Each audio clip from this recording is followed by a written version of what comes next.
Good morning to all the students. So yesterday we have started a new concept on inheritance. We have gone through the definition of the inheritance and the syntax, why we need this inheritance. We have discussed the syntax and we have ended up the discussion by discussing the various modes of inheritance. What are the three modes of inheritance we can do? Public mode, private mode, protected mode. Right. So there are three modes. We can create a subclass from the base class either in the public mode or private mode or protected mode. So we have gone through the tabular form where how these public members from the base class are going to be converted when we create a subclass publicly and privately and protected, right? So we have gone through all these things. So in today's session we are going to discuss one of the important topic, that is the types of inheritance. This is very important topic related to the theoretical point of view as well as the examination point of view, right? So please concentrate. It's a very simple topic. We will explain what are these types of inheritance and we will go through each and every type of inheritance with one programming example. This is how we have planned it, right? But the last one, the hybrid inheritance, is somewhat complex in nature, but the remaining things are very simple, right? So please concentrate and please try to concentrate more and more on this topic. Right. So we have different types of inheritance that are supported in C++. As you can see here, there are basically 5 types of inheritance. The first one is the single inheritance and multiple inheritance, multi-level inheritance, hierarchical inheritance and hybrid inheritance. So this hybrid inheritance we can also call it as multi-path inheritance. This is somewhat difficult or typical to understand, but the remaining 4 types of inheritance, the single, multiple, multi-level and hierarchical, very easy to understand and to program also. But you should understand some of the important points regarding all these types of inheritance, right? And hybrid inheritance is a combination of different inheritances what we have seen earlier, and there exists some disadvantage with this particular hybrid inheritance or multipath inheritance. We will discuss what is that, we will discuss the disadvantage that exists with this hybrid inheritance, and we will also see some of the ways to overcome that disadvantage. All these things are very important in this second part. This is the second part of your second unit, right? So how many types are there? Basically how many types of inheritance are supported by C++? 5 types: single inheritance, multiple, multi-level, hierarchical and hybrid, right? So this is the diagrammatical representation which we have given here, right? So coming to the next one, let us discuss each and every inheritance, type of inheritance, with a diagram and the syntax and a programming example. So what do you understand by this term single inheritance? What do you understand? Only one subclass and one superclass. Super, right? We are going to create a subclass which we are going to inherit from only single superclass, right? So if we are going to create a subclass from a single superclass, then we call that type of inheritance as a single inheritance, right? So one subclass is inherited by one base class only. We have only one base class, right? So this is how the syntax of the single inheritance lies. We know this syntax, right? It starts, we are going to create a subclass, right? We know the syntax for creating a subclass. It should start with a keyword class followed by the subclass name, and I told you yesterday that there should be 3 different parts after this class creation. Remaining thing is nothing but the syntax that is related to create a class. So we have 3 different parts. The first part is the colon. Yesterday also I have discussed this one. And the second part is, it consists of the access mode, where you can specify the 3 access specifiers such as public, private and protected. After this you have to give the base class name from which you want to inherit, right? So here you have only one base class. That is the reason why it is called as single inheritance. Is it clear up to this point? Yes, sir. Right. So this is how Yes, we sir. diagrammatically represent a single inheritance. So class A is the base class and class B is called as the derived class. Since we are deriving the class B from only single base class, that is class A, this is a diagrammatical representation for the single inheritance, right? And then this is an example. Here is an example we have for this single inheritance. So we know these 2 points, right? One is the IO stream and second one is using namespace std. And what is the name of the base class we are creating? Vehicles. Vehicle. What do you mean by this particular definition? Is it a definition or declaration? Definition, sir.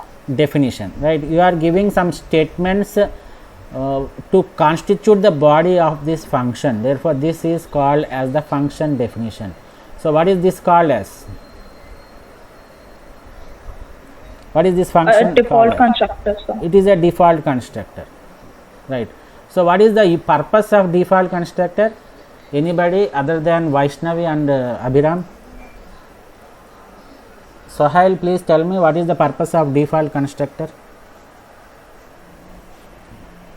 Initialize values.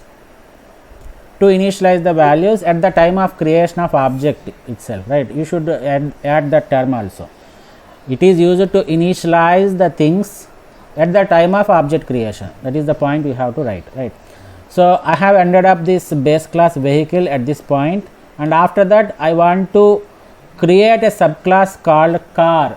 I want to create a subclass called car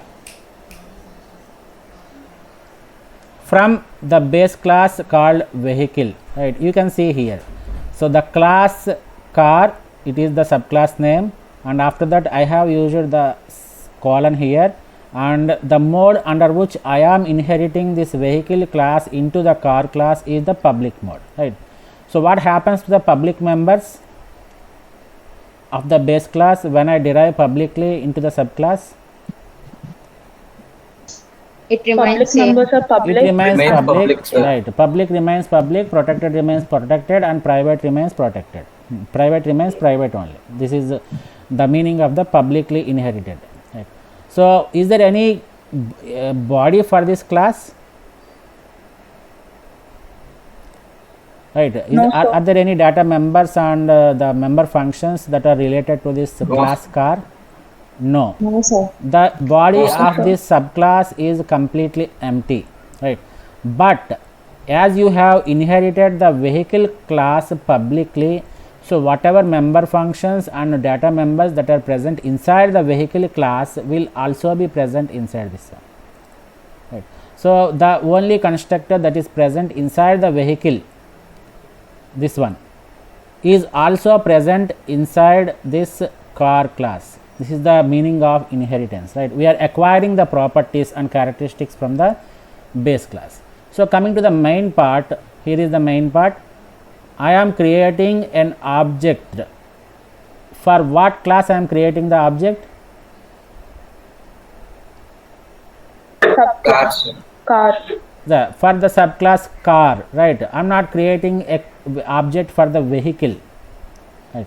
So if I create a object for the vehicle, does this constructor be executed? For example, I write a statement like this: vehicle of obj1, let me say like this.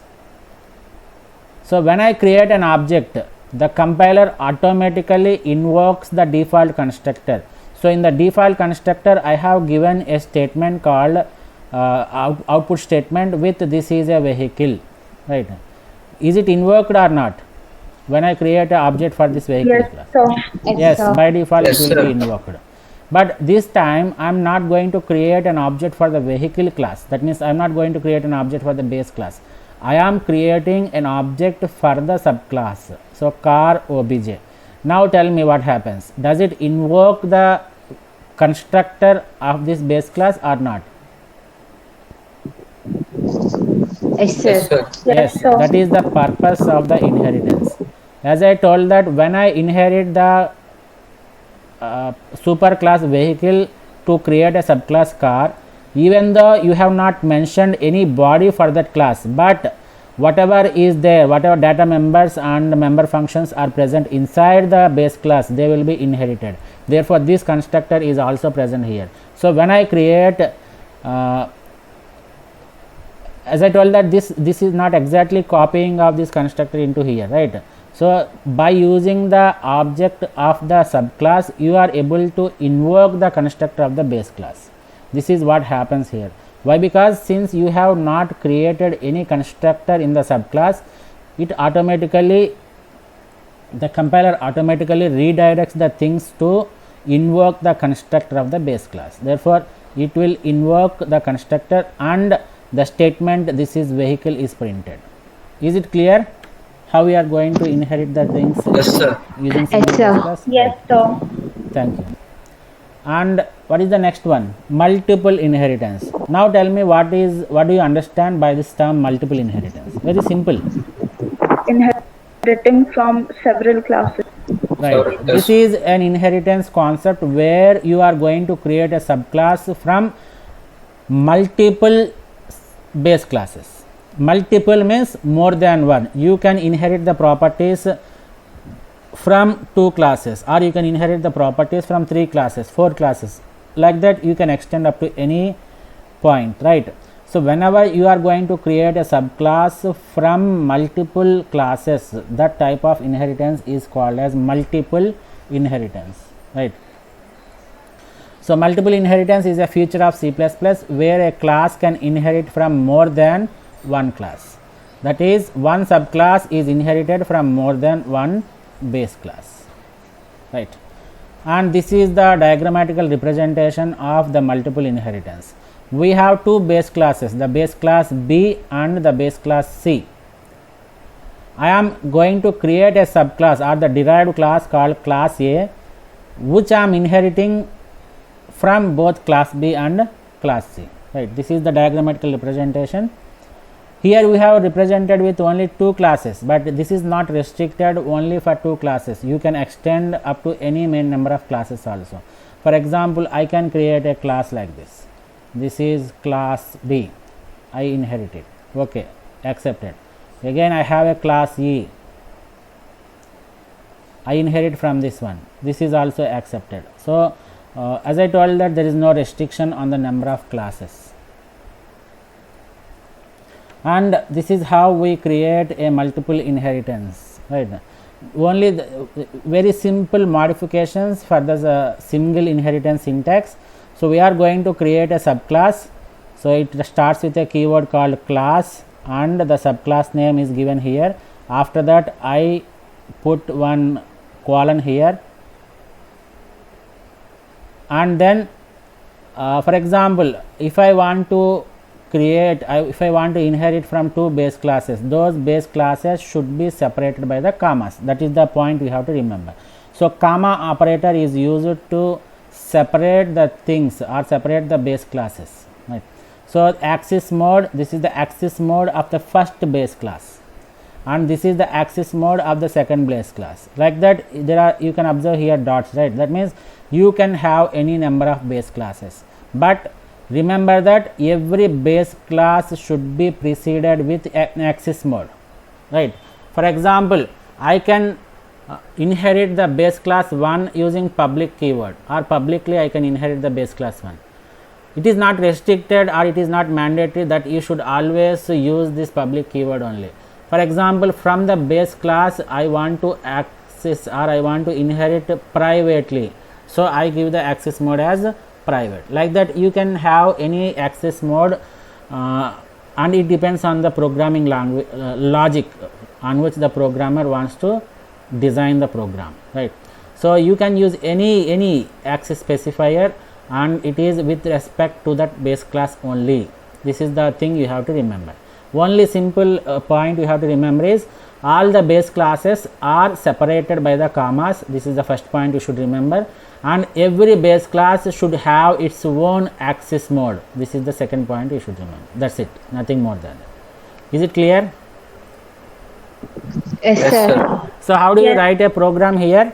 We will create 2 base classes, and we will try to inherit the two base classes and create a subclass. This is how we are going to write, right?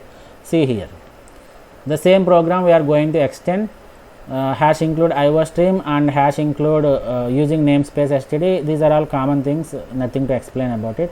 And here is the first base class I am creating. It is the name called as vehicle, and I have defined a default constructor inside this vehicle class. Under which mode I have defined this vehicle constructor? Public mode. Public mode. Public mode, sir. Right, I have entered the first base class here, and the second base class I am creating is a four-wheeler. Right, and here I have defined a constructor for this four-wheeler also, default constructor, and this is giving an output like this is a four-wheeler vehicle, right? And I have entered this base class four-wheeler here, and this is the time for creation of the subclass car, right? So under what mode the vehicle has been inherited? Public, sir. Public. Public, So sir. similarly, after this base class 1, which is vehicle, I put a comma operator, and then I have used an access specifier public for four-wheeler. Therefore, I am going to inherit the four-wheeler publicly to create a subclass car, and you can observe that there is no body for this subclass, right? Now tell me, coming to the part of main, I have created an object for which one? Is it for subclass or the base classes? For the Subclass, sir. subclass. For the subclass, right? Now tell me what constructors are invoked. Is it the constructor from the vehicle is invoked, or is it the constructor from the four-wheeler is invoked? Both, sir. Both. Super, right? So when you create an object for the subclass, the compiler automatically invokes the constructor that are related to both the main classes or both the base classes, right? So it will print the statement as this is a vehicle, and after that it will print this is a four-wheeler vehicle, right? This is the point you should remember here, right? So this is enough, right? If anybody asks you to explain the concept of multiple inheritance with a programming example, these type of examples are very much easier to explain, and it is very easy to remember also, right? So the important point you should remember at this particular point of time is, when you create an object for a subclass, both the constructors, not both the constructor, we should not take, we should generalize the things, right? So all the constructors that are related to the base classes will be automatically invoked by the compiler. This is the only important point you should remember in the multiple inheritance example. Is it clear up to this point? Yes, sir. Right. Now we will go to the third one, which is multi-level. Can anybody tell me multi-level inheritance?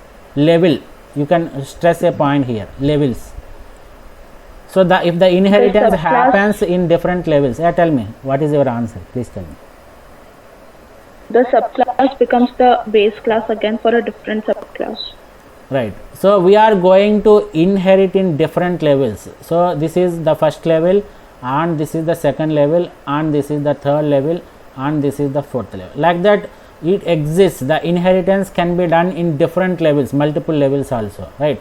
That means this is the actual base class, and I have derived a base and I have created a subclass B which is derived from A.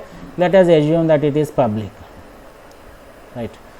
Now from the derived class B, I am going to derive another subclass which is C, let us say, and assume that it is derived privately. This is just a example that I am giving. And from this derived class C, I can create a new subclass D. Like this you can go to any level, right? But maximum we will explain up to this point.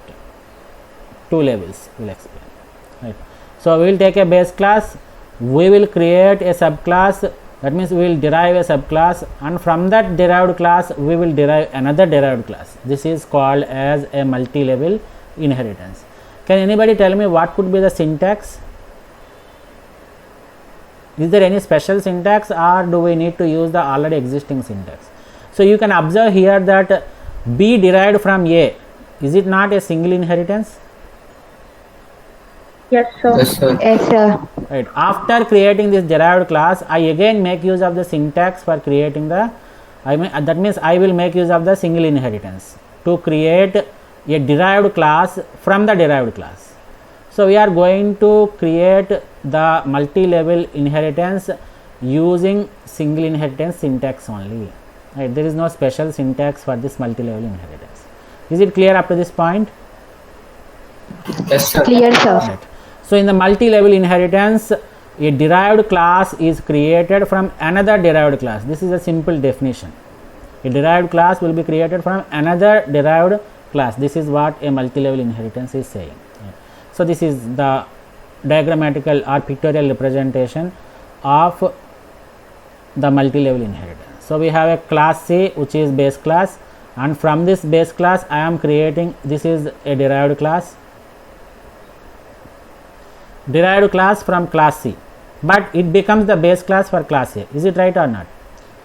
So this becomes the derived class of class C, and this becomes the base class for class A. So from class B, which is a derived class from class C, I am creating a subclass called class A. So we call this as a multi-level inheritance. So class A is called the derived class of another derived class. So here is an example. We have IOStream using namespace std. We have created a class vehicle, and this is the default constructor we have here. And after that, I am inheriting the vehicle class to create the subclass four-wheeler publicly. Right. So four-wheeler is a derived class of vehicle. So in the four-wheeler also I have created a default constructor which prints a message that objects with four wheels are vehicles. Right.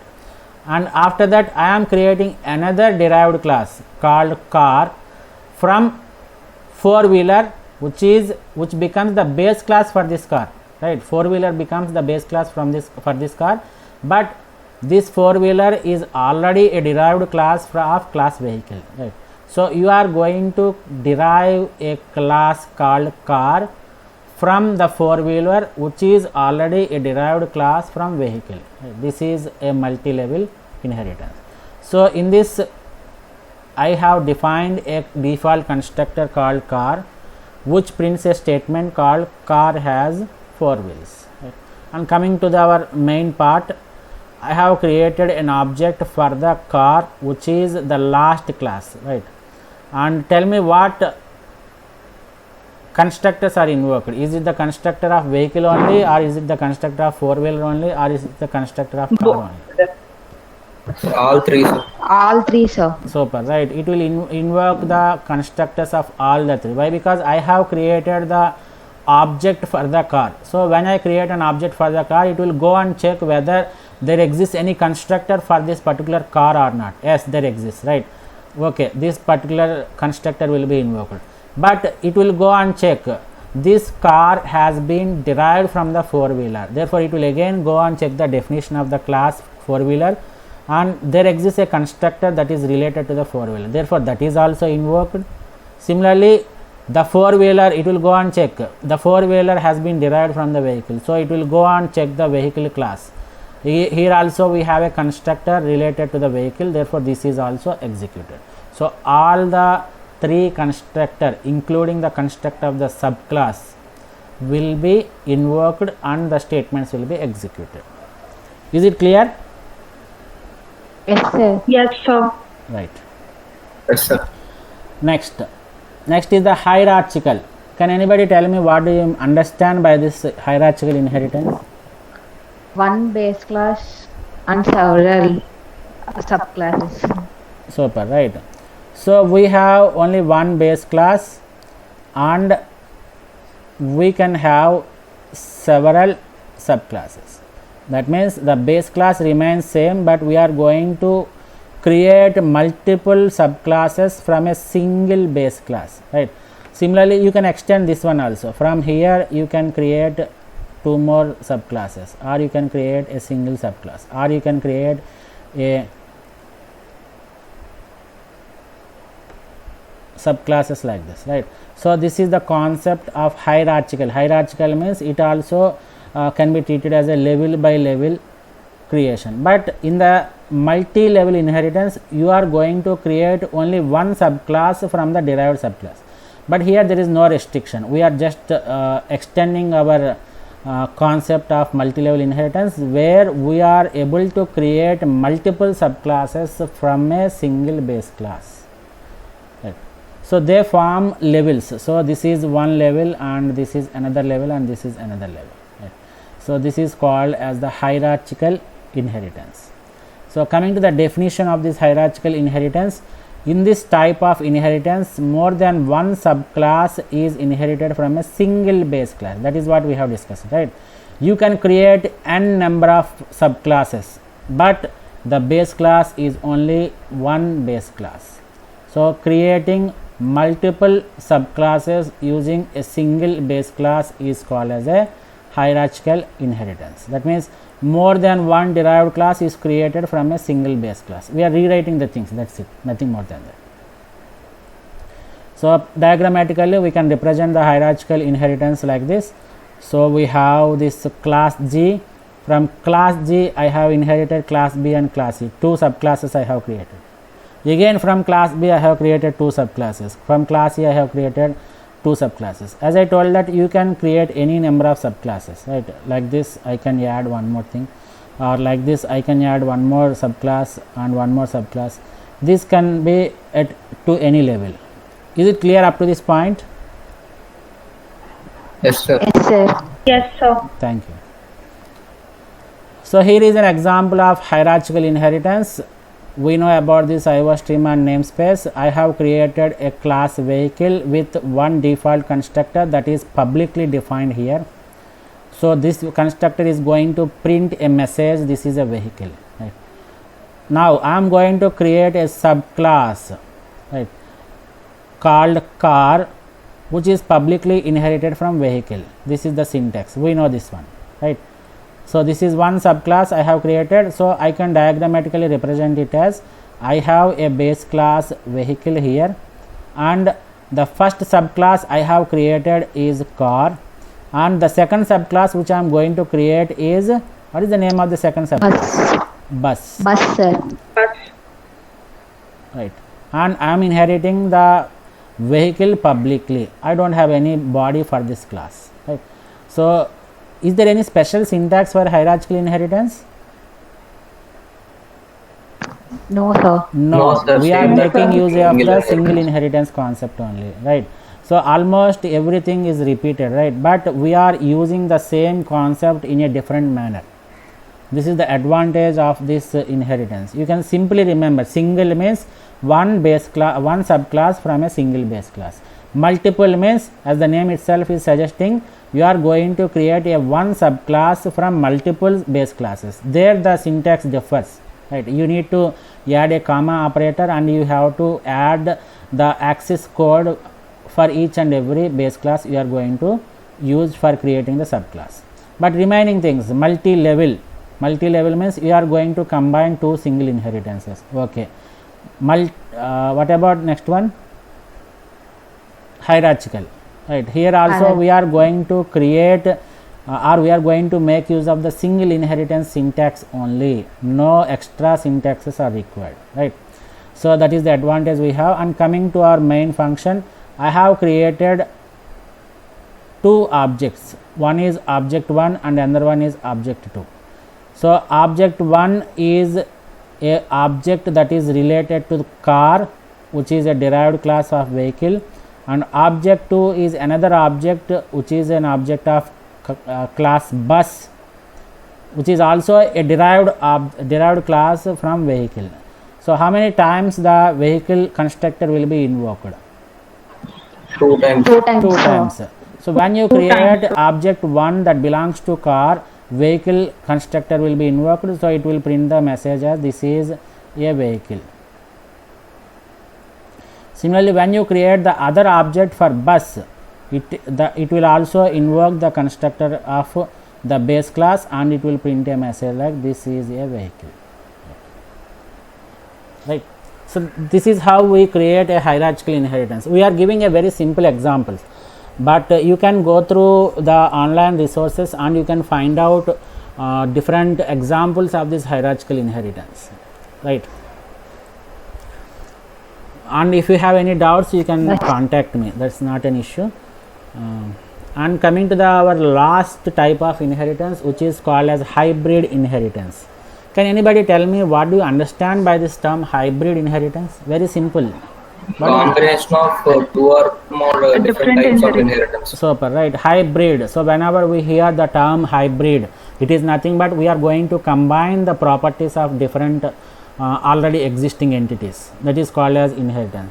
So here hybrid inheritance is nothing but a combination of already existing inheritance types. That means you can combine a hierarchical with multi-level inheritance. Like that you can have any number of combinations, right? So you should check for the combination, whether that hybrid combination will work or not. That is the thing you have to remember, right? So hybrid inheritance is also called as a virtual inheritance. We'll see why this is called as virtual inheritance, right? But for the time being, you please remember that this hybrid inheritance is also called as virtual inheritance. Hybrid inheritance is implemented by combining more than one type of inheritance, right? For example, as I told that you can combine a hierarchical inheritance and you can combine a multiple inheritance, right? So this is an example of a pictorial representation of the hybrid inheritance. So can anybody tell me what is this inheritance? Not this one, sorry. Single inheritance. No, I should not say like this. You cannot say it as single inheritance. Tell me under what type of inheritance the class E has been created. Multiple. Yeah, it is correct only. Multiple Tell it loudly, right? So you have to see how many base classes are there for this class E. The class E has been derived from class G and class F. Is it right or not? I am having two arrowheads here. So it consists Yes, of two base classes. sir. Therefore, this particular concept is, what is this one? Multiple level. Multiple inheritance. Multiple inheritance. What about the class A? Multi-level inheritance. Right, it is called as multi-level inheritance, right? This is a multi-level. Why? Because class A has been derived from class B has been derived from class F, right? So but if I draw like this, what is this type of inheritance? So class B, Hierarchical inheritance. Hierarchy. super, right? Hierarchy. Class B inherited from class F, okay, and from class B I have inherited two more subclasses, class A and class A. So this is called as hierarchical, right? So here we are going to discuss a concept where we are going to combine the hierarchical inheritance with the multiple inheritance, right? So we are going to discuss the hybrid inheritance with respect to the combination of hierarchical inheritance and multiple inheritance. Is it clear? Yes, sir. Right. Yes, So sir. we have the same thing. For example, this is how I have created the hybrid inheritance by using the hierarchical as well as the multiple inheritance. For example, I may have a concept like this. This is class A and this is class B. I have inherited from class A, and this is class C. Again I have inherited from class A. What type of inheritance is this? Hierarchical inheritance. Hierarchical inheritance. Super.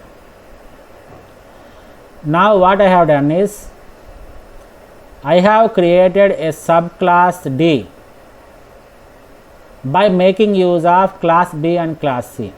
What type of inheritance is this part? Multiple inheritance. multiple inheritance, right? So there exist different types of combination of this hierarchical and multiple, or any type of inheritance you can combine, but combinedly this entire thing, the hierarchical plus multiple, we call this as the hybrid inheritance. Is it right or not? Yes, sir. Right. But you should Yes, remember sir. one thing, when you are creating or when you are combining the multiple and hierarchical in this manner, right?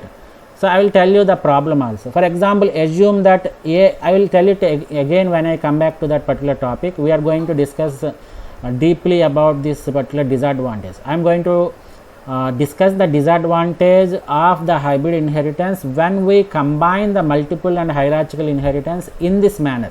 That means first I make use of hierarchical and then make use of the multiple inheritance like this. What is that problem is, for example, if I have a member A here, data member A in class A, right? So when I create the subclasses class B and class C, does class B and class C have a copy of it? Does it have A, class B? Yes. And does it have A, class C? Yes, sir. Yes, Yes, right. sir. Now what happened here is the A data data member A is same. That means in class B and class C, both of them has been derived from class A. Therefore, both of them have the same copies. Now this time when I derive class D from class B and class C, so I should have a data member A. Is it right or not? Yes, sir. Yes, sir. It also consists of the data member A. Now the confusion or the disadvantage is the confusion. The compiler will get confused here. So this A, whether it has been derived from class B or class C, both of them are having the same copies, but this A which I have inherited from class B and class C, to which class does it belong? Does it belong to class B or class A? This is the confusion the compiler will get when we make use of the hybrid inheritance by combining the hierarchical and multiple inheritance in this scenario, right? Is it clear up to this point? We will again discuss this one, but please remember Yes, sir. that Yes, there sir. exists a disadvantage with the hybrid inheritance when we combine the hierarchical and multiple in this fashion, right? So we will see various methods for avoiding this particular disadvantage with this hybrid inheritance. Is it clear? Yes, sir. Yes, sir. Yes, sir. So this is an example of the hybrid inheritance we have. We are clear about this one. I have created a class vehicle and this is my default constructor. And what is that I am doing here? I am creating a hybrid inheritance with hierarchical and Multiple. I am combining the multiple inheritance and hierarchical inheritance, right? So I have created a base class, another base class called fair. There is another default constructor defined inside this fair. Now what is this car here? It is a subclass which is derived from the vehicle. So let us take it diagrammatically. I have a vehicle and I have another class called fair. Now I am creating a subclass called car from the vehicle. Now see here, I am creating a subclass. There is no body for this car, please make a note of it. And I am creating a subclass bus. This is the bus class I have. And what are the two base classes for this bus? Vehicle and Vehicle and fare. fare, sir. Vehicle and fare, right. So what is this one? Yes, sir. What type of inheritance is this one? Multiple, sir. Multiple, sir. Super. Multiple. This is multiple. And what type of inheritance is this one? Hierarchical. Hierarchical. This is hierarchical. Is it not the combination of hierarchical and multiple? So this is how we create a hybrid Yes, sir. inheritance. Now I create an object for bus. For this one I am creating the object. Now tell me what are the constructors that are invoked here. This is a vehicle, fare of a vehicle. Super, right? Whenever somebody asks you a question of what constructors are invoked, you just go to the definition of the class. So the bus class, you are creating an object for bus class, therefore go to the definition of class bus and you look at what are the base classes that you are using to create this subclass bus. Here I am using the vehicle and fare. Therefore you go and check the class definitions of this vehicle base classes, which is nothing but vehicle and fare. So whatever constructors are defined, all the constructors will be invoked. This is the concept of hybrid inheritance. Is it clear? Yes, Clear, sir. sir. So, Right. So what we will do is we will postpone the concept of this multi-path inheritance. Right. It is a somewhat lengthy concept which we should have one complete class to discuss this multi-path inheritance. Not complete class, but we should need some more time. Right. So we'll end up the class today by at this time. Right. So this is end of today's session. Thank you one and all, and let me take the attendance.